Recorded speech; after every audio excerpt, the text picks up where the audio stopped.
When I first met Marcus, it felt like the universe had leaned down and whispered into my ear, "This one is yours." He was tall, confident, with a smile that could cut through the heaviest day. I was 26, fresh out of graduate school, still shaky about my place in the world, but Marcus looked at me like I had already arrived. From the start, he treated me as if I were the center of his orbit, and for a time, I believed it. Our love bloomed quickly. Late-night phone calls turned into weekend getaways, and soon, we were living together in a cozy two-bedroom apartment with cracked paint on the walls but warmth in every corner. He used to say, "One day, I'll put you in a house that reflects your worth." Back then, I thought that was the kind of promise a man makes when he's dreaming with you, and dreaming was enough. Tasha entered my life long before Marcus. She was my ride or die since freshman year of college. We had been through heartbreaks, broke weekends with ramen noodles, and mornings where only each other's encouragement got us out of bed. She was the godmother to my child, the one person I believed would never turn her back on me. When I introduced her to Marcus, they clicked instantly. She laughed at his jokes, he admired her quick wit, and for me, it felt like my two worlds, love and friendship, had fused seamlessly. I would look at the two of them across the dinner table and feel proud of the life I was building. The three of us, I thought, were unshakable. But looking back, there were shadows in the corners I refused to see. The way Marcus's gaze sometimes lingered a beat too long when Tasha walked into the room. The private jokes between them I wasn't always included in. The subtle compliments Marcus gave her, "Tasha always knows how to lighten the mood," that seemed harmless then, but in hindsight were tiny cracks in the wall of trust. I ignored them because at that time, love was louder than doubt. Marcus proposed after 2 years, dropping to one knee in front of our families during Thanksgiving dinner. The room erupted in cheers, my mother crying into her napkin, my father beaming with pride. And there was Tasha, front row, clapping the loudest, her smile stretching so wide it almost made me cry. The wedding was a dream. White roses lined the aisle, Marcus's eyes shimmered with tears as I walked toward him, and in that moment I was certain we were invincible. My best friend stood beside me as maid of honor, whispering promises to always have my back. And for the first few years of our marriage, Marcus lived up to every vow he made. He held me when I was tired, encouraged my career, and spoiled me with small, thoughtful surprises. He would lean over and kiss me on the forehead, whispering, "You make me proud every day." But if love is a garden, then betrayal is the rot that hides beneath the soil. You don't see it at first. You don't smell it. But one day, you wake up and realize the roots have been poisoned for longer than you knew. And our story was about to prove that. If you're already hooked, trust me, this is only the beginning. Things are about to unravel in ways you won't believe. Hit subscribe now so you don't miss the moment the first cracks begin to show. It didn't snap all at once. It loosened, thread by thread, like a sweater catching on a nail. The first tug was small enough to ignore. We were hosting a Sunday dinner, my mother's pot roast filling the apartment with that warm, peppery scent that always felt like home. Tasha arrived early, as she often did, carrying dessert and a playlist she'd made just for me. She swept into the kitchen, slid past Marcus at the stove, and the two of them did that usual dance, teasing, laughing, moving around each other like they'd practiced it. "Teamwork," Marcus said, bumping her hip with his. "You're my sous chef."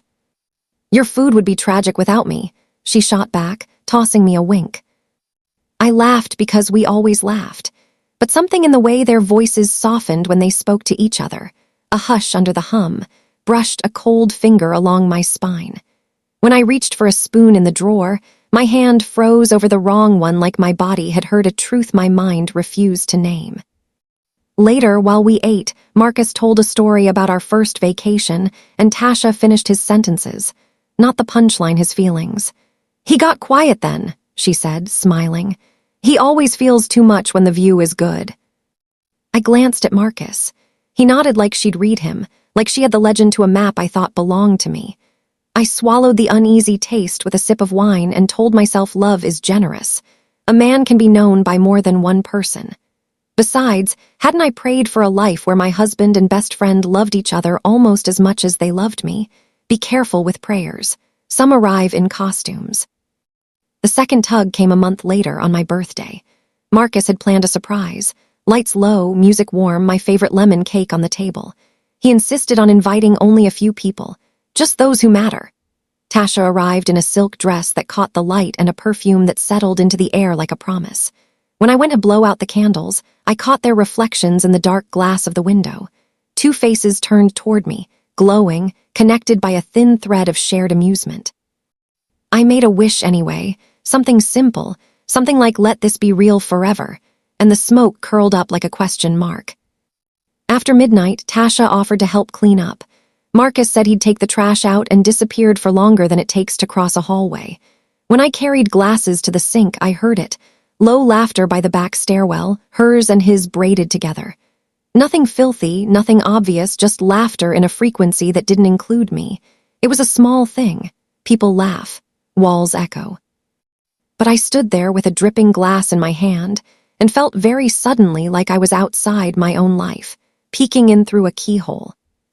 "Hey," Marcus called, stepping back in, cheeks flushed from the cold. "You okay?" "Yeah," I said, smiling like the loyal son. "Perfect." The third tug came dressed as kindness. Tasha dropped off a care package on a Monday after I'd had a rough week. Candles, tea, a note in her bubbly handwriting, "You're gold. Don't let the world scrape you thin." I texted her 1,000 hearts. Marcus saw the note on the counter and said, "She sees you. It's rare to be seen like that." His voice was so gentle it made me grateful for both of them. Later that night, he wore a new cologne that smelled faintly like her perfume. I asked where he'd gotten it.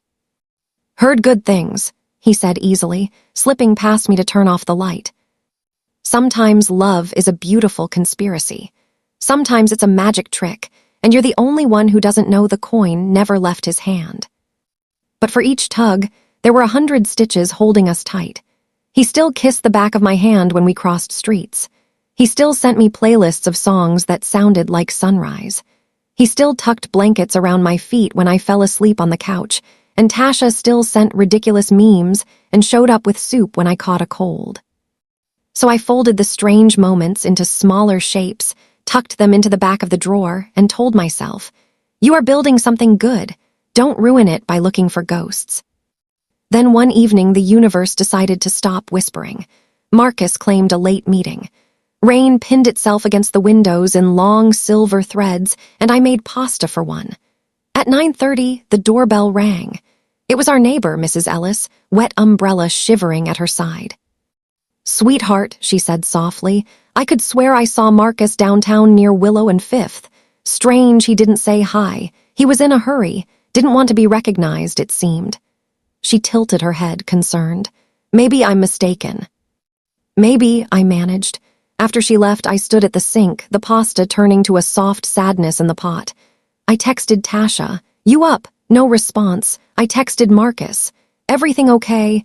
The typing bubble appeared, then vanished, then appeared again. "Running late, love you." I wanted that to be enough. I tried to make it enough. I went to bed and lay very still, like the house could hear me breathe. When he finally climbed in beside me, smelling faintly of rain and that cologne, he was warm and tender and careful. Careful is a language, too. One day you learn it. I closed my eyes and held onto the beautiful beginning with both hands, not knowing yet that the ending had quietly taken a seat in the very same room. The beautiful beginning had a soundtrack, and I clung to it like proof that what we had was untouchable. The mornings with soft jazz spilling from the kitchen speaker while Marcus fried eggs the way I liked them, crispy at the edges, yolk runny as sunlight. The way Tasha would hum gospel under her breath when she helped me braid my hair before an event, grounding me, reminding me who I was. Those were the sounds of my life, the rhythm of trust. And because they were so loud, they drowned out the subtler notes, the silences that crept in where laughter used to be, the pauses in Marcus's voice when I asked where he'd been, the way Tasha sometimes looked at me as though she was swallowing words she had no right to say. The fourth tug came on a Tuesday. I remember because Tuesdays were always our night, Marcus and me. No phones, no interruptions, just dinner and the couch and whatever show we'd half-watch while folded into each other. That night, though, Marcus said he'd been called into work unexpectedly. He left in a rush, suit still crisp, tie perfectly knotted. I called Tasha, craving her company, but she didn't answer. Hours later, scrolling through social media to distract myself, I froze at a photo.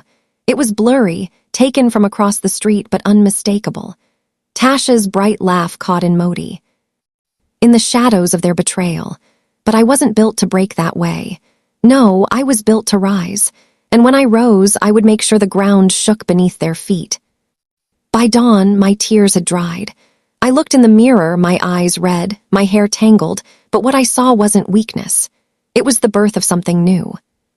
This wasn't the end of my story. It was the beginning of theirs, the story where I would have the last word. The morning after felt like stepping into a new skin, raw, unfamiliar, but undeniable. I made coffee, the same way I always did, yet the taste was different. Bitterer, heavier. Each sip carried the reminder that life as I knew it had ended last night, and something entirely new had begun. Marcus hadn't called. Tasha hadn't texted. The silence was loud, but I welcomed it. It gave me room to think. And thinking, I realized, was my greatest weapon. For years, I had been the one to hold things together. The planner, the forgiver, the one who smoothed edges when Marcus snapped, the one who stayed up late listening when Tasha's world fell apart. I was the quiet strength behind both of them, and in return, they had written me off as soft, predictable, safe. They underestimated me. That was their mistake. I spent the next week moving differently, not in ways they could see, no shouting, no public confrontations. No, my revenge would not be rushed.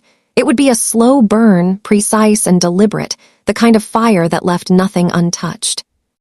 At work, I threw myself into my projects with a clarity I hadn't felt in years. My boss noticed. "You've been sharp lately," he remarked during a meeting, his eyebrows lifting with genuine surprise. "Focused, confident." I smiled, a small, knowing curve of my lips. "Thank you, I'm just realigning priorities." That phrase became my secret mantra, realigning priorities.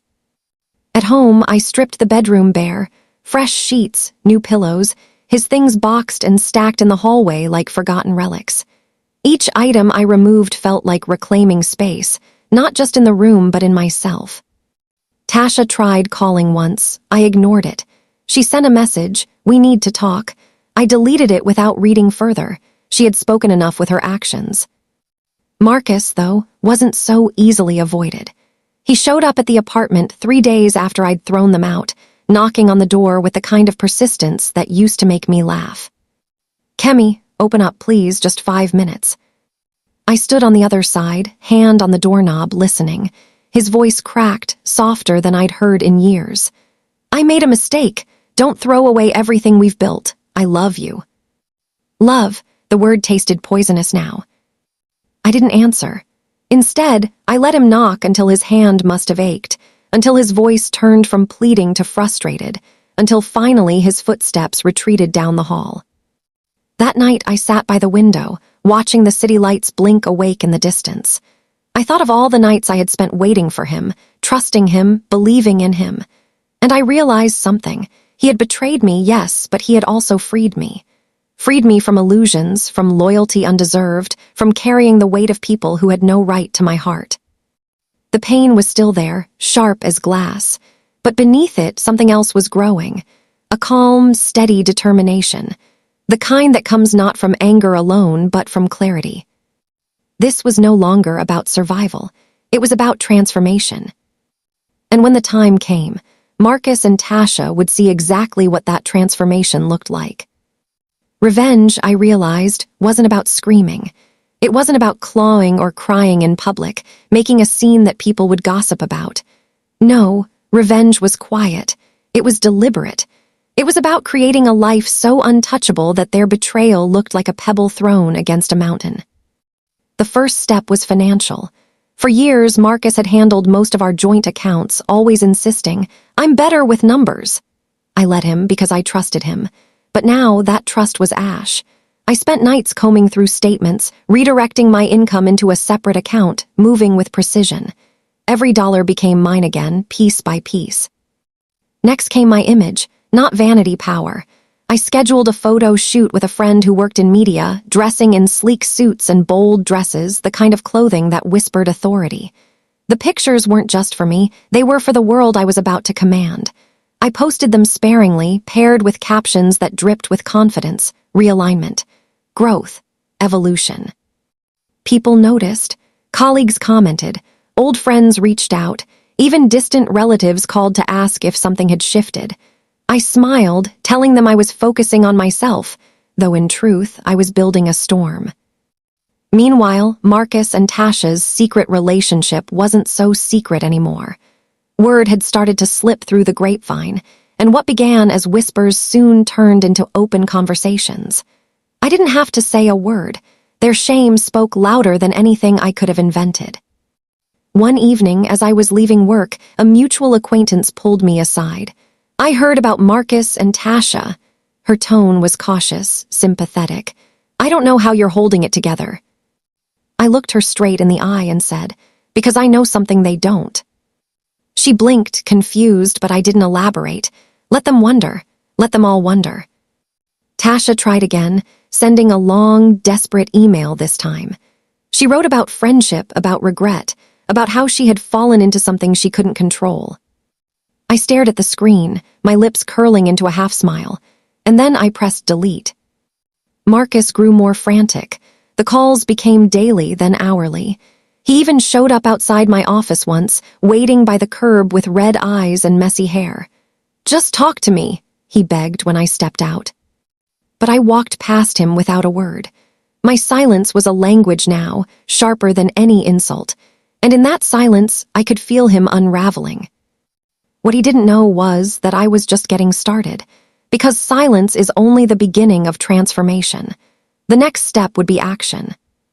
And when I moved, it wouldn't just be to rise above them. It would be to make sure they saw me rise, higher than they ever imagined I could. The universe has a way of exposing what people try hardest to hide. Marcus and Tasha thought they could bury their affair in shadows, but shadows move when the light shifts, and I had shifted the light without even lifting a finger. Their relationship began to crumble in public, and I watched from a distance like an audience member in a play I already knew the ending to. At first, it was whispers. Tasha showing up late to her job, Marcus looking disheveled in meetings, their usual polished masks slipping. Then came the questions. Friends asking each other, weren't Marcus and Kemi still together? Why is he always with Tasha now?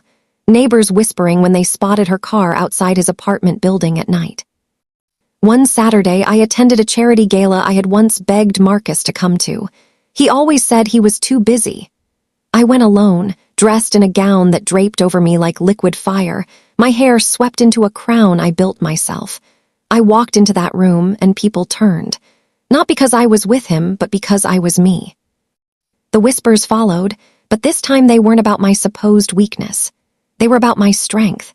I laughed easily, I moved with poise, I stood in photographs that would circulate in newsletters and social media feeds.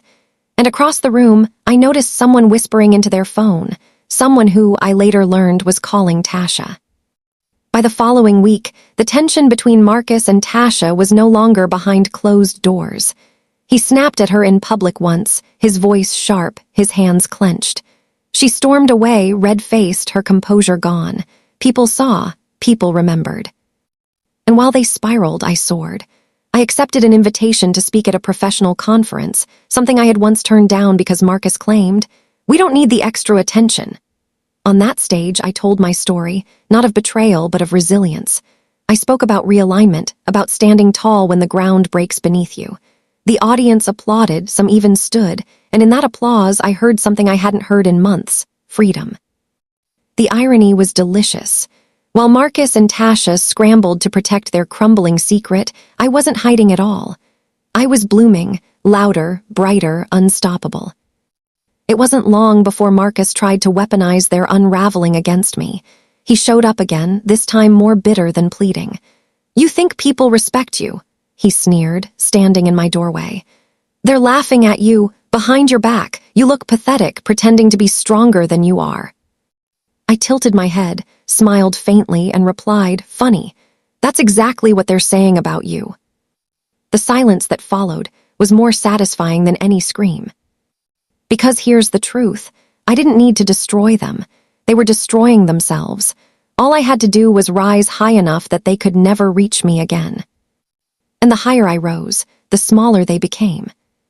By the end of that month, my silence had turned into strategy. Every decision I made, every room I entered, every smile I gave was deliberate. I was no longer reacting to Marcus and Tasha. I was orchestrating something bigger than both of them. I started reestablishing old connections. Friends I had let slip because Marcus thought they were a distraction. Colleagues he dismissed as irrelevant. I reached out quietly, rebuilding a circle of people who had always seen my worth. Over brunches, phone calls, and late-night conversations, I reminded them, not with words but with presence, that I was still here, stronger than before. Tasha must have felt the shift because she showed up at my. The night I decided to deliver the final blow, I didn't feel rage. I didn't even feel sadness anymore. I felt clarity. Betrayal has a way of stripping away illusions, leaving only truth behind, and the truth was simple. Marcus and Tasha needed to learn that when you betray someone who gave you everything, you lose more than love. You lose your peace, your reputation, your foundation. The opportunity came at the family's annual gathering. It wasn't just blood relatives this time. Family friends, business partners, people whose opinions carried weight. Marcus still had the audacity to attend, though he came alone. Tasha must have been too embarrassed to show her face. I arrived late on purpose. A calculated entrance. The moment I walked through the doors, heads turned. I wore a gown that shimmered like fire under the lights, each step echoing not weakness but authority. Conversations hushed, eyes followed. Marcus froze when he saw me. For a moment, I could see him remembering what he lost, the way his lips parted as if he wanted to speak. But I didn't give him the chance. I moved gracefully through the room, greeting people, smiling easily, my presence commanding. And then, at the right moment when the crowd had gathered for toasts, I made my move. "I want to thank everyone here," I began, my voice calm but carrying. "This year has been enlightening. It showed me who truly stands with me and who only pretended." The room stilled. People glanced at Marcus, whispers already brewing. I continued steady. It taught me that betrayal doesn't break you, it builds you. And while some people chose lies, I chose to rise. With that, I turned slightly, and the doors opened behind me. A soft hum filled the air. The sound grew louder, heads craning toward the windows until they saw it. A sleek black helicopter descending just outside, blades slicing the sky like destiny itself. Gasps filled the room. My entrance wasn't just late, it was unforgettable. I smiled faintly, raising my glass. They called me poor, they mocked my struggles, but poverty is not in what you have, it's in what you are. And tonight, I stand before you richer than I've ever been, not just in wealth, but in truth, in dignity, in freedom. Marcus's face was a mask of disbelief. His hands trembled around his glass. He had called me weak. He had laughed at me. He had chosen Tasha. But in this moment, in front of everyone who mattered, he was the one exposed. Empty. Small. I didn't need to shout. I didn't need to name names. The truth was written in the silence, in the way eyes shifted toward him, in the shame painted across his face. This wasn't revenge made of anger. It was revenge made of grace, and it cut deeper than anything I could have planned. Because the last word was not a scream, it was a revelation. And it was mine. The ripple effect of that night was unstoppable. Once truth takes flight, there's no forcing it back into silence. Marcus tried to hold himself together, plastering a hollow smile on his face, raising his glass half-heartedly as if to pretend he wasn't crumbling inside.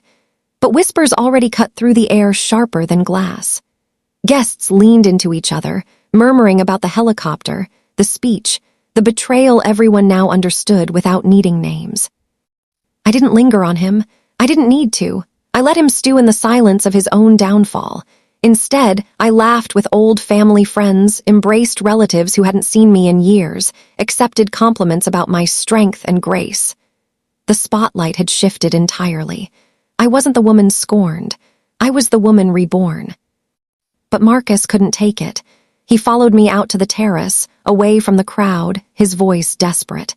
"Kemi, please, you're making me look like the villain. Don't do this to me." I turned, the city lights burning behind me, and for the first time I let my laughter spill, low, bitter, almost cruel. Marcus, I didn't make you look like anything. You did that all by yourself. He gripped the railing, his knuckles white. I lost everything because of you. I stepped closer, meeting his eyes with steady fire. No, Marcus, you lost everything because you betrayed me, because you thought my silence meant weakness. But silence is not weakness, it's strategy. And tonight, you learned that the hard way. His lips parted as though he wanted to argue, but nothing came. The weight of truth pressed too heavily. Meanwhile, Tasha's absence screamed louder than her presence ever could. Word spread quickly. She hadn't just lost the respect of family. She was losing her job, her social circle, even her closest allies. Betrayal doesn't just destroy trust, it poisons the very soil you stand on. And she was sinking fast. I didn't gloat. I didn't need to. Their collapse was their own creation. I had only lit the match that revealed the cracks in their foundation. Later that night, as the helicopter carried me above the city lights, I looked down at the glittering world below. For the first time in years, I felt untethered, free. Revenge wasn't the destination, it was the bridge. What lay beyond was far more valuable: peace, dignity, self-respect. I whispered into the hum of the blades, almost to myself. The last word was never yours, Marcus. It was always mine. And I knew then. His laughter, Tasha's betrayal, the years of doubt, they had all forged me into something unbreakable. This wasn't just survival. This was transformation. Weeks passed, and the storm I had unleashed continued to reshape everything around me. Marcus tried to piece his reputation back together, but the cracks were permanent. The family no longer trusted him, and even his colleagues whispered behind his back. His charm, the very thing he thought invincible, had evaporated the moment truth cast its shadow over him. Tasha drifted further into isolation. I heard from mutual acquaintances that she moved out of town, chasing new beginnings, though betrayal has a way of following you wherever you go. She had lost far more than me. She had lost the illusion that deceit could ever buy her happiness. And me, I rose from the ashes of their lies, not because of the helicopter, not because of the spectacle, but because I finally remembered who I was without them. Betrayal had carved wounds into me, yes, but it also carved space. Space to rebuild, space to grow, space to step into a life that was fully mine. One evening, as I walked along the waterfront, the sunset melting gold into the water, I thought back to the first time Marcus laughed at me. That cruel sound, sharp as glass, that once made me feel small. And I realized it no longer held power. His laugh was just an echo now, fading into the distance of a life I had already outgrown. The irony was almost poetic. He and Tasha believed their betrayal had broken me, but in reality, it freed me. They thought they had written the last chapter of my story, but I had taken the pen back, and I had written something far more powerful. Because the last word wasn't revenge, it wasn't even justice. The last word was freedom. And freedom, once tasted, can never be forgotten. If you've ever been betrayed, remember this: the last word isn't theirs. It's yours. You decide how the story ends. If this story pulled you in, make sure to subscribe because more tales of betrayal, resilience, and ultimate transformation are coming. And trust me, you won't want to miss what's next. And